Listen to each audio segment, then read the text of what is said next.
in the Caribbean Sea, just a few miles off the coast of Venezuela. Recent reports of public domain have identified 2 humble fishermen from the Republic of Trinidad and Tobago among the victims. Their relatives indicate that those who were assassinated were engaged in fishing activities at the time. This act is yet another chapter in the escalation of the U.S. strikes carried out since September to date against civilian vessels transiting international waters in the Caribbean Sea, which have so far resulted in 5 lethal attacks and 27 deaths. Everything indicates, therefore, that there is an international crime going on affecting the entire Latin American and Caribbean region. There are victims from Colombia and from Trinidad already recognized. It's not just Venezuela. The recent attacks in the Caribbean Sea represent a point of maximum tension for peace and stability in Venezuela. The U.S. government is has made and revealed that considering launching armed attacks on land, which would be contrary to the provisions of Article 2.4 of the Charter of the United Nations. Adding to this alarming situation is a recent decision by the White House, according to which the Trump administration has, quotations, open quotations, the Trump administration has secretly authorized the CIA to conduct covert actions in Venezuela. The new authorization would allow the CIA to carry out lethal operations in Venezuela and conduct a series of operations in the Caribbean. In Latin America and the Caribbean, as in other regions of the world, the CIA is well known for its covert operations aimed at pushing processes of destabilization, sabotage, counterinsurgency, plannings of coup d'etat, and assassinations of heads of state and government, with the purpose of installing political systems subservient to the interests of the U.S. government, puppet governments. All these actions previously described constitute an escalation in at least 3 directions: a major warmongering propaganda operation, a military escalation, and a clandestine intelligence plot with a license to kill in order to impose a coup d'etat in the Bolivarian Republic of Venezuela. That's why we respectfully ask the Council to, first, investigate the series of assassinations that the government of the United States of America has been perpetrating in our region and determine their illegal nature.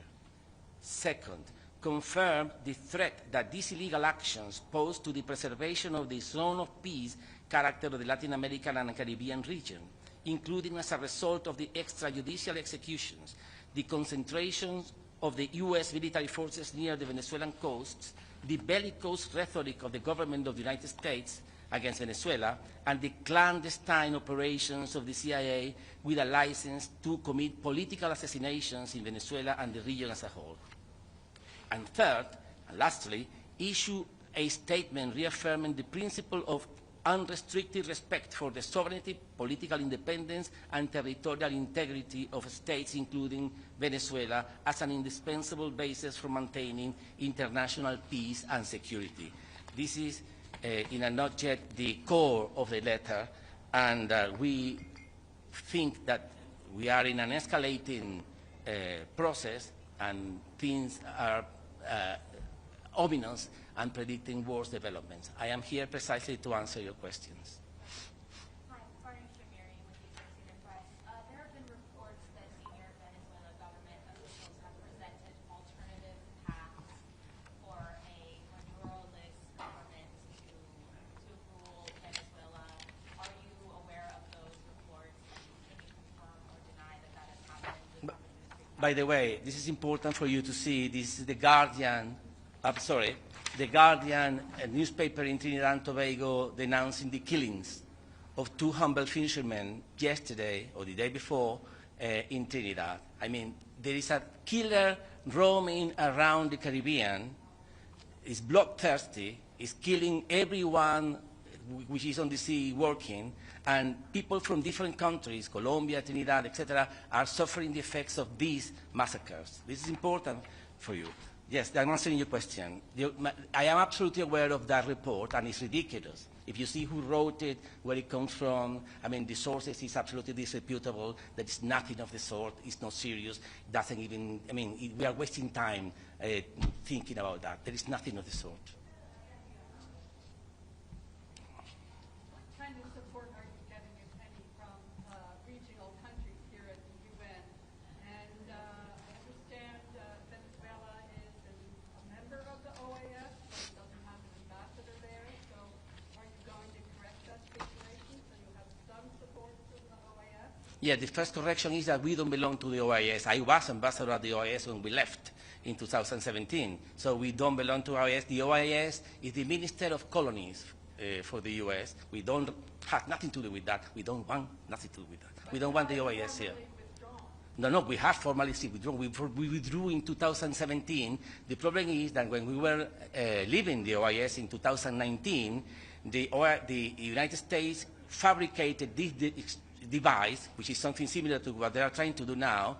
They created a new government presided by Juan Guaidó, and Juan Guaidó was the legitimate government for the OAS, and Juan Guaidó decided to remain in the OAS. So the OAS, the Venezuela in the OAS is Juan Guaidó. I mean, it's a fiction, it's a non-existent entity, it's ridiculous, we have nothing to do with that, we don't want the OAS immersed in this thing. So the first thing is the OAS. Most important than the OAS is the non-aligned movement.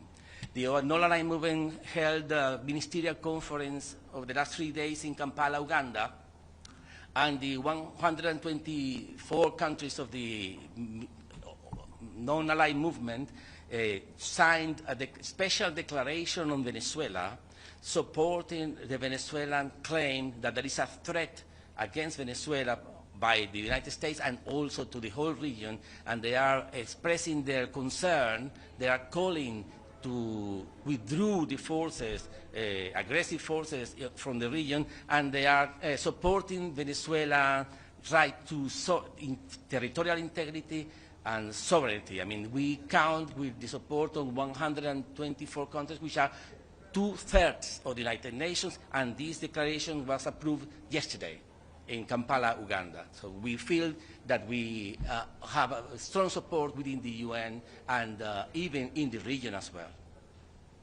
You have a message directly to Donald Trump? No, I have no message to Donald Trump. I have a message to the American people, and even the government included, but not special to him, directed to him. Endless wars are bad for everyone. Wars are bad for everyone. Only the industry of death, the machine, a death machine that feeds from blood from poor people in the US and in the whole world, are the only ones who benefit from it. The American people, we know, we see, the polls, we see that they don't want war. They are against endless war.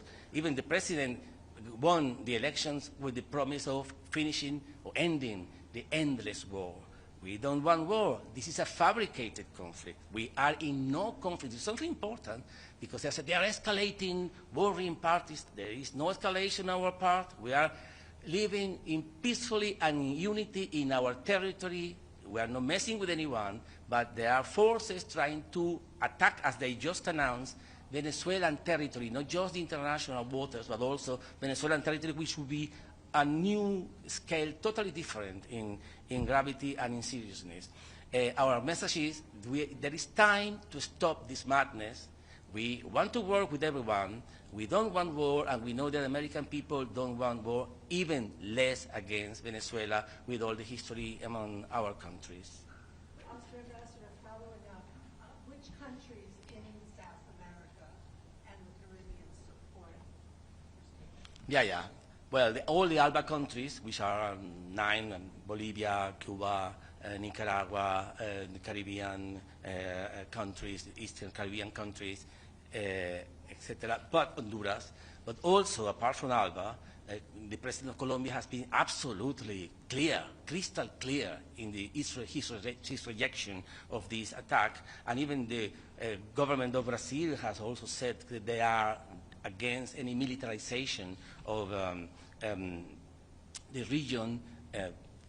It's a region of peace, but more than that, I haven't seen one single country in the region which support nuclear submarines in the region. We are a nuclear-free region, and there is no one supporting nuclear military assets in the region. And in that sense, I mean, they are supporting our cause. We are exactly against that.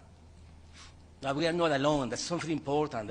This pariah country which everybody hates, it's not like that. Perhaps Fox News, but as we all know, Fox News is not a news channel, it's an entertainment channel. That's why they say themselves that they are an entertainment channel. Every time they are challenged in court, they say, no, we are not news, we are entertainment. Well, that entertainment channel is one of those who repeat this kind of